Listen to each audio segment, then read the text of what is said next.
আসসালামু আলাইকুম। আজকে আপনাদের সহজ একটি রেসিপি রান্না করে দেখাবো। রেসিপিটি কিন্তু খুবই সহজ, কিন্তু অনেক মজাদার। পারফেক্টলি ভাবে রান্না করতে গেলে কিন্তু কিভাবে রান্না করতে হবে সেটাই আপনাদের সঙ্গে আমি শেয়ার করব।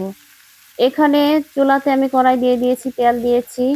আর এই যে উস্তাগুলো কিন্তু আমি ধুয়ে কেটে পরিষ্কার করে নিয়েছি। উস্তাগুলো কড়াইতে অলরেডি দিয়ে দিয়েছি। এখানে দিয়েছি লবণ আগে দিয়ে, কিন্তু একটু নেড়ে চেড়ে হালকা একটু নরম হওয়ার পরে আমি পেঁয়াজ কুচিগুলো দিচ্ছি, তারপরে কিন্তু কাঁচামরিচ দিচ্ছি। এখন একটু কালার হওয়ার জন্য সামান্য পরিমাণ একটু হলুদ দিয়েছি।